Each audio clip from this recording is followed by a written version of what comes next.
Hello everyone, তোমরা কেমন আছো? আশা করি ভালো আছো আর আমিও খুব ভালো আছি। আজকে তোমাদের জন্য আবারও একটা নতুন ভিডিও নিয়ে চলে আসলাম। জানি ভিডিওটা একটু বেশি বড় হবে, কিন্তু তোমরা পুরোটা ভিডিও একটু ধৈর্য ধরে দেখো। পুরোটা ভিডিও দেখলে তোমরা বুঝতে পারবে যে আমি এত বড় ভুল কিভাবে করলাম। আর তোমরা যে শাড়িটা দেখছো, এই শাড়িটা দিয়েছিল আমাকে ফেসবুকেরই একটা দিদি। আর দিদির সাথে এই কয়েকদিনের পরিচয়ে আমার বেশ ভালো একটা বন্ধুত্ব হয়ে যায়। আমার বাড়িটা যেহেতু দিদির বাড়ি থেকে বেশি একটা দূরত্ব ছিল না, সেই জন্য এই দিদি আমাকে আমার বাড়ির সামনে এসে শাড়িটা দিয়ে যায় আর বলে যায় যে আমার যেরকম ভালো লাগবে আমি সেই রকম করে দেওয়ার জন্য। তারপরেও আমি দিদিকে 1-2টা ডিজাইন দেখিয়েছিলাম, দেখানোর পর বলল যে এই রকম করে দেওয়ার জন্য। দিদি শাড়িটা আমাকে কিছুদিন আগেই দিয়ে যায়, কিন্তু যেহেতু আমার সামনে পরীক্ষা সেহেতু আমি টাইম দিয়ে উঠতে পারছিলাম না। তাই আজকে সকালে সব পড়া কমপ্লিট করার পর ভাবলাম দিদির শাড়িটাকে নিয়ে একটু বসি। আর তোমরা তো জানোই যে আমাদের ত্রিপুরার মধ্যে কতটা বৃষ্টি হচ্ছে, বন্যায় সব কিছু ভাসিয়ে নিয়ে যাচ্ছে।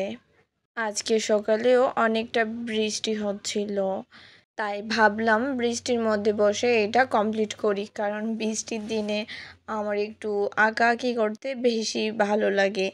ছোটোবেলা থেকে আমি আঁকাআঁকি করতে ভীষণ পছন্দ করি। ঘরের ফেলিয়ে দেওয়া ছোট্ট ছোট্ট জিনিসগুলোও আমি কালার করে সুন্দর করে ঘর সাজিয়ে রাখতাম। তফাৎ শুধু এইটাই, আগে তোমাদের সঙ্গে শেয়ার করা হয়ে হতো না, আর এখন তোমাদের সঙ্গেই সবটা শেয়ার করা হয়। আমাদের বাড়ির সঙ্গে একটা বাড়িতে আজকে শনি পূজা আছে, সেই জন্যই হয়তো তোমরা ব্যাকগ্রাউন্ডে গান শুনতে পাবে। এই গান বাজার জন্য আমি সকাল থেকে ভয়েস ওভারই দিতে পারছিলাম না। এখন আসি ভুলের কথায়। ভুলটা করেছিলাম আমি যখন আমি প্রথম বসেছিলাম কালার করার জন্য, তখন আমি রঙের সঙ্গে কালার মিডিয়ামটা মিক্সড করতে ভুলেই গিয়েছিলাম। কিন্তু যখনই মনে পড়লো তখন আমি সঙ্গে সঙ্গে কালার মিডিয়ামটা মিক্সড করে আবার প্রথম থেকে কাজটা শুরু করি, কারণ ফেব্রিকের সঙ্গে কালার মিডিয়ামটা না মিক্সড করলে কালারটা উঠে যাওয়ার ভয় থাকে। তো তোমাদেরকে বলছি যে কোনো কাপড়ের উপর কালার করার আগে ফেব্রিক কালারের সঙ্গে মিডিয়ামটা মিক্সড করে করবে, তাহলে আর কালারটা উঠার ভয় থাকবে না আর কালারটা বেশি দিন যাবে।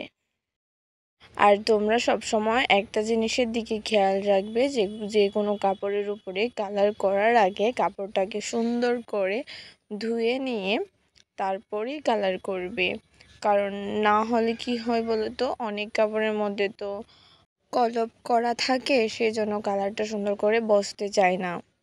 আর সবসময় কালার করার আগে পেন্সিল দিয়ে আমার মতো এঁকে নিও, তাহলে আর তোমাদের দেখবে কালার করতে কোনোই সমস্যা হবে না। যারা ঘরের মধ্যে থাকো, যারা এসব ধরনের কোনো কাজই জানো না, তোমাদেরও খুবই সহজ হবে কাজটা করতে।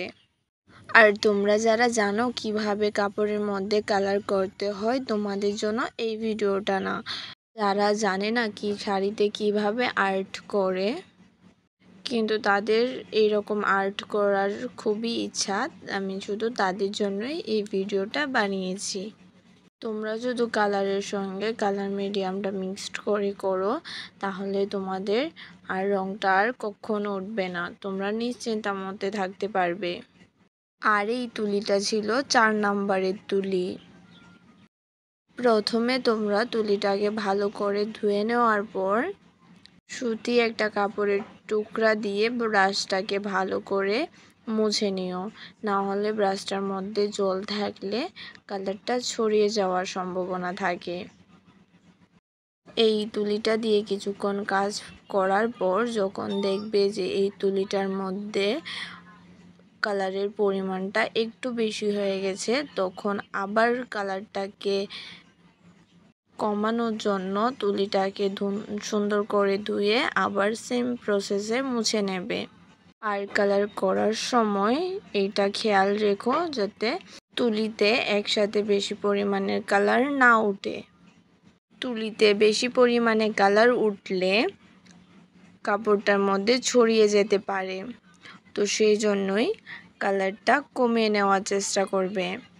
আর একটা কথা, তোমরা যদি এরকম শাড়ির উপর ডিজাইন করতে চাও তাহলে নিচে একটা কোনো কিছু মাদুর বা কোনো কিছু একটা পেতে তারপরই করো, না হলে নিচের কালারটা ছড়িয়ে পুরো শাড়িটাই নষ্ট হয়ে যেতে পারে।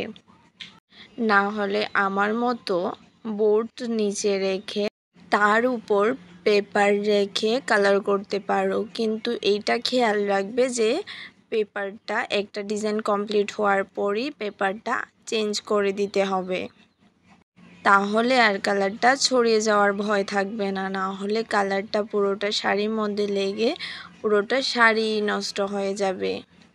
আশা করি তোমরা বুঝতে পেরেছো। আর পুরোটা শাড়ির লুক আমি অন্য একটা ভিডিওতে শেয়ার করে দেবো। আজ তাহলে এই পর্যন্তই।